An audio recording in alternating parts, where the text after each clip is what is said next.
Hello मित्रांनो, जिजाऊ प्रबोधिनी या YouTube चॅनलवरती तुमच्या सगळ्यांचं स्वागत आहे.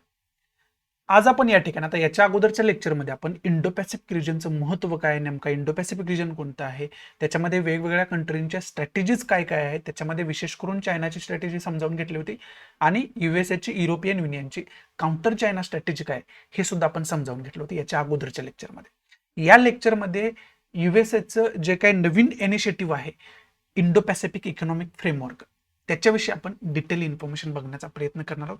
नेमकं त्याचं महत्त्व काय आहे आणि ते कशासाठी युएसएनं लॉन्च केलेलं आहे हे सुद्धा आपण समजावून घेणार आहोत. त्याच्या अगोदर याच्या अगोदरचं जर लेक्चर तुम्ही बघितलं नसेल तर ते बघून घ्या.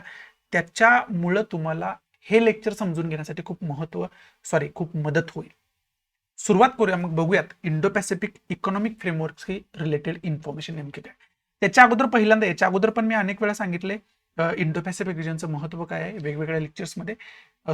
त्याचं लोकेशन काय, हे लोकेशन आणखी इथं सुद्धा मी तुम्हाला समजावून सांगतो. इथं जे डार्क ब्लू मध्ये एरिया दिसतोय त्याला आपण इंडो पॅसिफिक रिजन असं संबोधतो.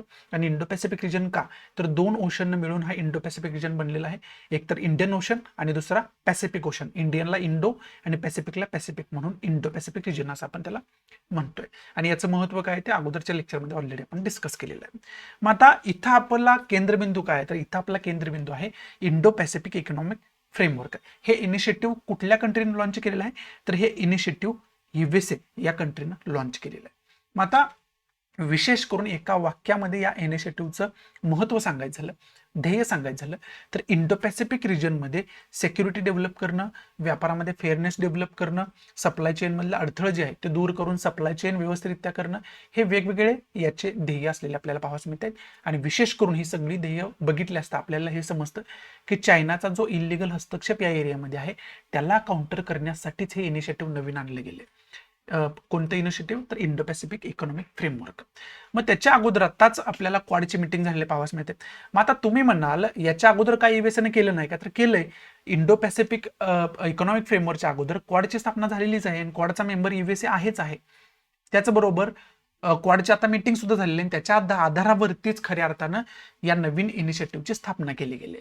मग क्वाडची मीटिंग झाली त्यामुळे क्वाडची थोडीशी इन्फॉर्मेशन बघायला पाहिजे, त्याचे मेंबर वगैरे कोण आहेत. आता टोकियो जपानमध्ये त्याची मीटिंग झाली आपल्याला पाहावयास मिळाली, कारण जपान हा सुद्धा त्याचा एक मेंबर कंट्री. आता क्वाड्रिलॅटरल डायलॉग याला म्हणतात. हा कोणताही ग्रुप नाहीये, हा एक डायलॉग आहे. म्हणजे सर्वजण एकत्र येतील ठराविक वेळेला, ठरलेल्या वेळेला, आणि काही डायलॉग करतील म्हणजे चर्चा करतील आणि त्याच्यामधून वेगवेगळे डिसिजन सर्वसंमतीनं घेतील. त्याला आपण डायलॉग असं म्हणत असतोय. याचे मेंबर ऑस्ट्रेलिया आहे, इंडिया आहे, जपान आहे, युएसए आहे क्वाड्रिलॅटरल डायलॉगचा.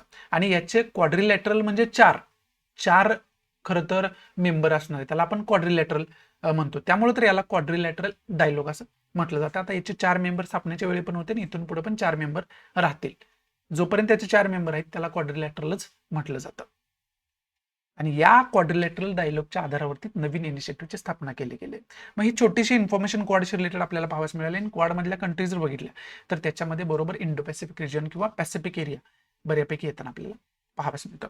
मग आता या नवीन इनिशिएटिव्ह आहे तो इंडो पॅसिफिक इकॉनॉमिक फ्रेमवर्क जो नवीन इनिशिएटिव्ह आहे त्याचे मेंबर कोण कोण आहे, त्यातला सहमती कोणी कोणी दिलेली आहे, त्यात सहभागी होण्याची इच्छा कोणी कोणी दर्शवलेली आहे, तर त्याच्यामध्ये विशेष करून व्हिएतनाम आहे, इंडिया आहे, थायलंड आहे, मलेशिया आहे, सिंगापूर आहे, इंडोनेशिया आहे, ऑस्ट्रेलिया आहे, ब्रुनेई आहे, इकडे न्यूझीलंड आहे, त्याचबरोबर फिलिपाईन्स आहे, जपान आहे.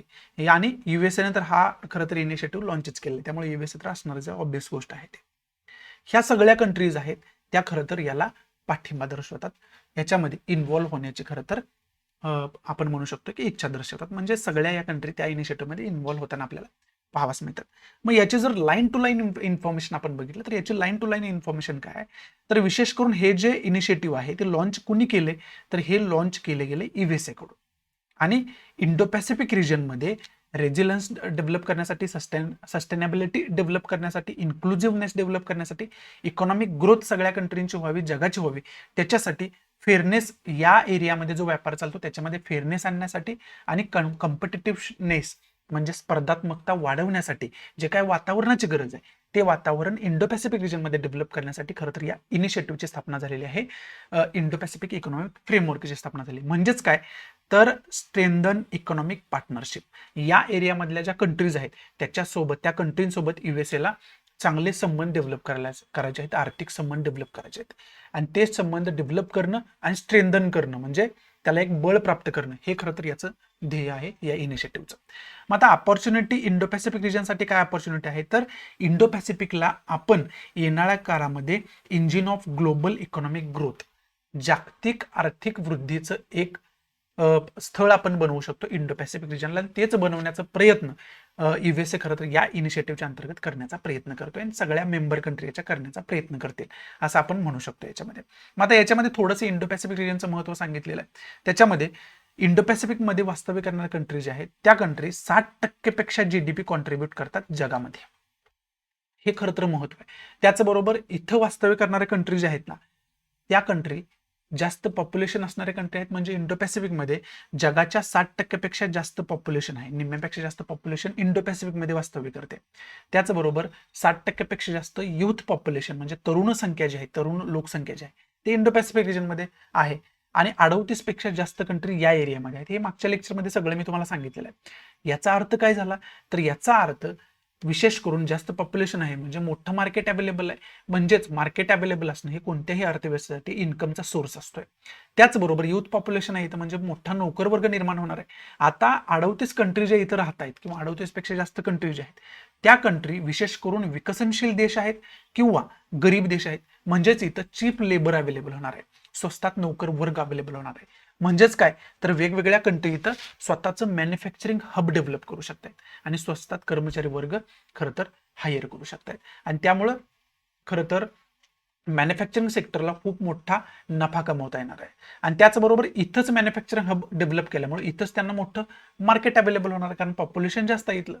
हे खरं तर एकंदरीत महत्व आहे इंडो पॅसिफिक रिजनचं. आणि व्यापाराच्या कॉमर्सच्या दृष्टीतून तर हा एक एरिया महत्व आहे, हे आपण गेल्या लेक्चरमध्ये बघितलेलंच आहे. आणि आता जी इन्फॉर्मेशन सांगितली त्याच्यावरून तुम्हाला लक्षात येत असेल. आता इंडो पॅसिफिक जो काही इकॉनॉमिक फ्रेमवर्क आहे त्याचे फोकस्ड एरिया काय आहेत, याच्यामध्ये कशावरती फोकस केला जाईल, तर थोडक्यात मी याच्या अगोदर तुम्हाला सांगितलेलंच आहे, तरी पण इथं मी तुम्हाला सांगतोय फोकस एरियाज काय काय आहेत. तर विशेष करून इंडो पॅसिफिक इकॉनॉमिक फ्रेमवर्कला तुम्ही असं समजू नका की याच्यामध्ये कोणतीही व्यापारामध्ये सवलत दिली जाईल. तर याच्यामध्ये सवलत वगैरे कोणतीही दिली जाणार नाही. फक्त व्यापारातली स्पर्धात्मकता असू द्या, व्यापारामधला फेअरनेस असू द्या, व्यापारामधले अडथळे असू द्या, ते दूर करण्याचा प्रयत्न केला जाईल. टॅक्स वगैरे कोणतेही माफ केले जाणार नाहीत, हे पहिल्यांदा क्लिअर असायला पाहिजे. नाहीतर याला डिरेक्टली तुम्ही फ्री ट्रेड ॲग्रीमेंटशी जोडू शकताय, तसं करू नका. फ्री ट्रेड ॲग्रीमेंट हा वेगळा पार्ट आहे आणि इंडो पॅसिफिक इकॉनॉमिक फ्रेमवर्क हा वेगळी कॉन्सेप्ट आहे, वेगळे एक इनिशिएटिव्ह आहे. मग याच्यामध्ये फोकस्ड एरिया ट्रेड, व्यापार. आता व्यापारामध्ये जसं की तुम्हाला सांगितलं फेअरनेस असू द्या, त्याच्यातले वेगवेगळे अडथळे आहेत ते दूर करण्यासाठी खरं तर याच्यामध्ये प्रयत्न केले जाईल. त्याचबरोबर सप्लाय चेन, जे काय सप्लाय चेन आहे, पुरवठा साखळी आहे, त्याच्यामध्ये कसे सुसूत्रता आणता येईल, त्याच्यामध्ये वेगवेगळे रूल्स अँड रेग्युलेशन्स कसे नवीन आणता येतील, ते इम्प्लिमेंटेशन करता येतील, जेणेकरून व्यापारामधल्या पुरवठा साखळीमध्ये एक सुसूत्रता डेव्हलप व्हावी, एक फेअरनेस डेव्हलप व्हावा, एक जलद गती त्याच्यामध्ये यावी आणि व्यापार सुखकर व्हावा, याच्यावरती सुद्धा याच्यामध्ये फोकस केला जाईल. त्याचबरोबर पुढे सांगितले क्लीन एनर्जीशी रिलेटेड सुद्धा प्रयत्न केले जातील.